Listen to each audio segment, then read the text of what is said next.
can you say about this 49ers defensive front and what they offer? Pretty stout up front. They've committed a lot of equity to their guys up front in terms of not only draft picks, but then signing D Ford in the offseason. So it'll be a real challenge for us, not only their athleticism, but their length.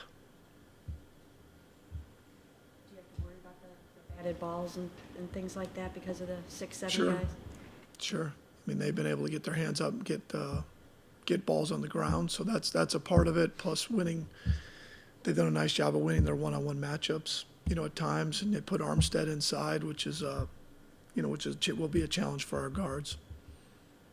Last week, obviously, what type of a weapon Nick Chubb is. He can score anywhere on the field that he touches the ball. But from your standpoint as a coordinator, when you're, putting things together for the week, what does that knowledge of his ability do for you when you're putting things together?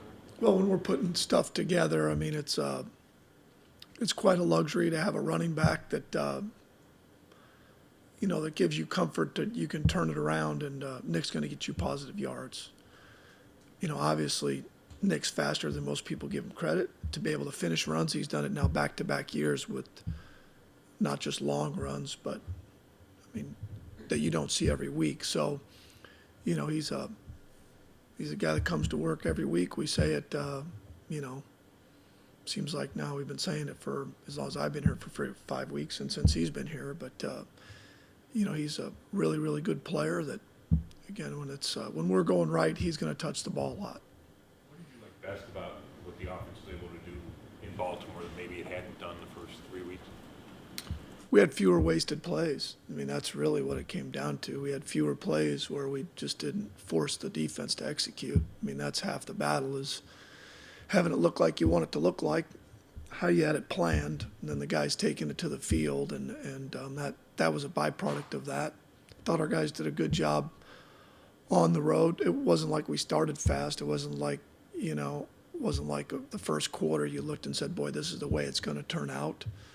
So, but I thought our guys just kept plugging away. We ended up with a number of explosive plays. That's a big part of it. So, that probably as much as anything, it looked like we wanted it to look like. Todd, what is your perception of Odell as a locker room guy, leader, a teammate?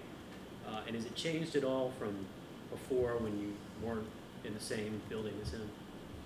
Well, it's going to change, I guess, is a way to put it, because you don't know somebody. I guess you have a perception of somebody more than a reality.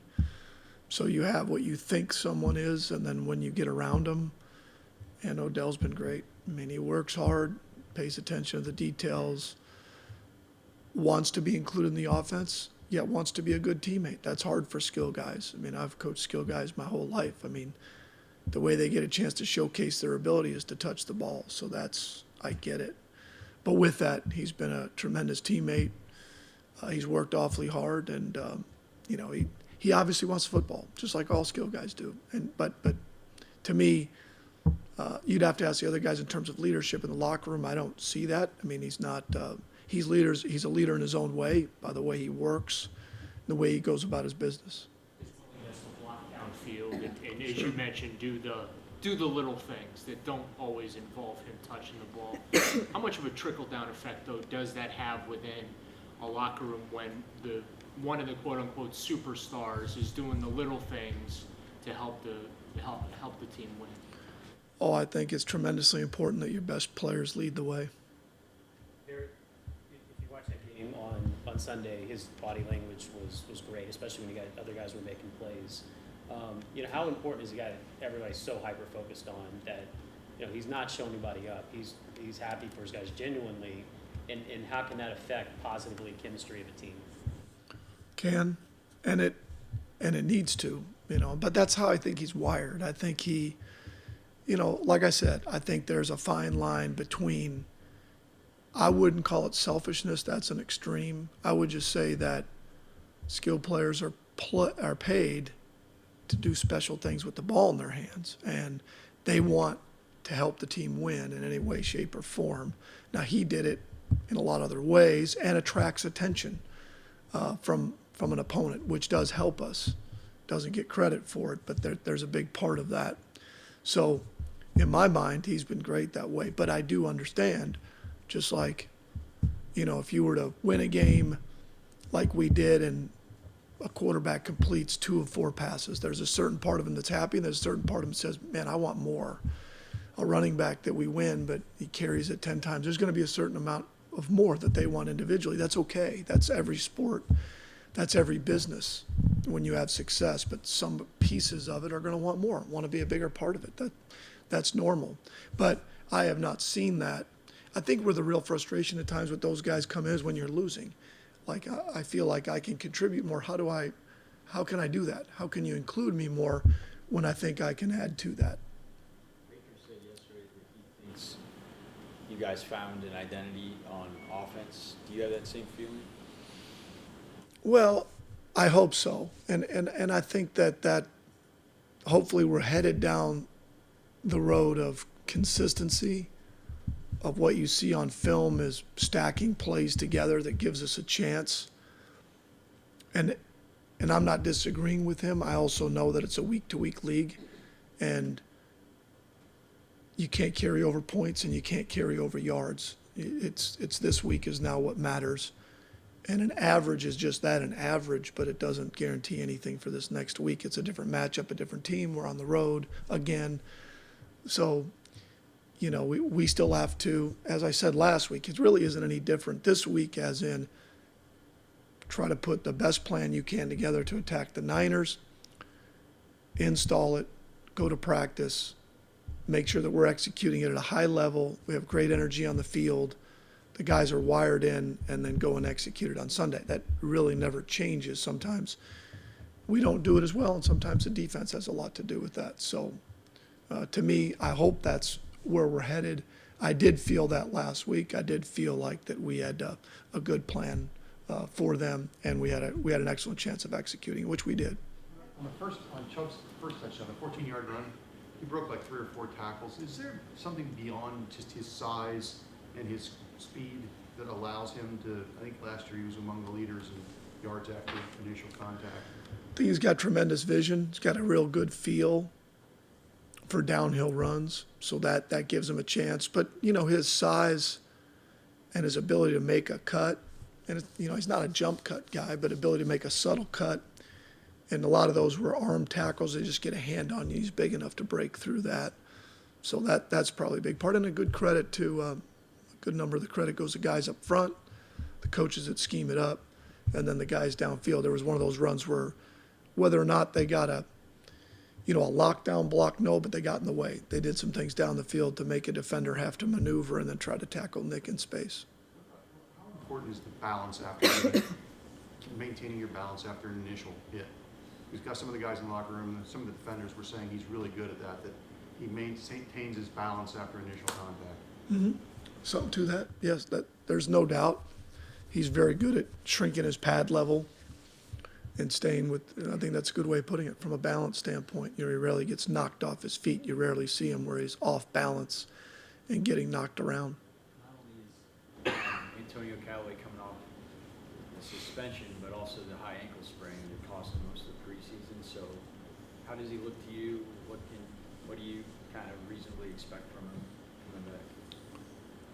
Well, luckily we've been able to have him around, so that's helped. So, we'll see as we go. I thought yesterday was a good start coming back, so that we'll see as we go. We're hopeful that, sooner than later we can get him up to speed. I've seen it written a lot, talked about a lot this week that, Freddie took back his offense this past week.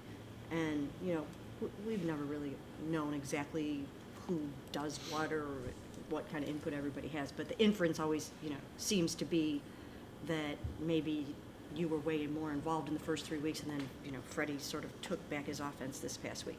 Is that a misconception? I'm not going to get into any of that. I don't see how that would be. I don't know where that comment would come from, considering that it's been the Cleveland Browns offense every week. So I don't know where that perception would come from, considering he's been calling it, and we've been doing it collectively as an offense. So I don't really know how to respond to that, because I don't see it any different, other than, are there things that each week that Freddie is, or all of us are emphasizing more than others? Sure.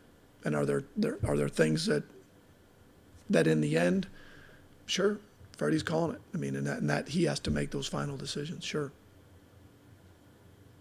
Did you think that Baker made a concerted effort to stay in the pocket more than he had been?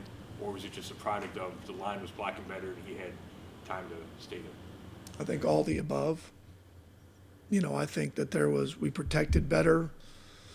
We ran the ball better, so that added to it, and I think he did a better job of staying in there. But that's, again, all the above. Just like last week, we said the same thing. Some of it was he could probably do a little bit better job. We could do certainly a much better job around him. We don't know yet if Jarvis is going to get cleared from protocol. If he's not, how big a loss is that, and how do you adjust as an offense not having a guy that just had a huge game for you? Well, he's an integral part of what we do, so we're hopeful that we'll have him. With your offensive line protecting there last week, was it mainly because you got Chris Hubbard back, or was it something else? Oh, some of it was probably scheme, getting the ball out a little bit quicker. That helps. Again, there's more to it than just one thing. Chris being back, I think, helps, although I think Justin had played well. Sometimes the matchups work in your favor. So it's all the above. Your scheme, getting the ball out quicker, getting Hub back. I thought our guys played awfully well. We got in a little bit of a rhythm, and we were able to run the football, so they just can't tee off. That's going to happen, as we got in a couple of the games when we were down, so you end up throwing it more often and put yourself at risk. So being able to stay balanced and some of the other things I said. Richard Sherman, he was one of the biggest names at corner forever, and then he had that injury. How do you see him playing? Is he still the same Richard Sherman? Still a really good football player. You have to be alert to where he's at. He's got good ball skills, good anticipation. He's played a long time, so you have to make sure that from a route running standpoint that you don't give away what you're doing, and that from a scheme standpoint that you don't give him something that allows him to see things from a mental standpoint. I think that's a lot of older players. I think as you get into it, as they're maybe a little bit of their physical skill set diminishes, but the mental part of the game picks up, and so their awareness of what you're trying to do to them from a scheme standpoint or route standpoint, you have to be careful. How much of a positive development was it to have Ricky Seals-Jones get involved to that extent, especially with David still out? Well, you're always looking for guys that you think can, I wouldn't say step up, but take advantage of an opportunity when afforded them. And I thought he did that. And we had seen some of that coming on. We know he's athletic. And so we're just, as we continue, we haven't had him here, we didn't have him here in training camp. So we're still trying to, integrate him a little bit more in the offense. And so, but it was nice to see another player step up and make plays.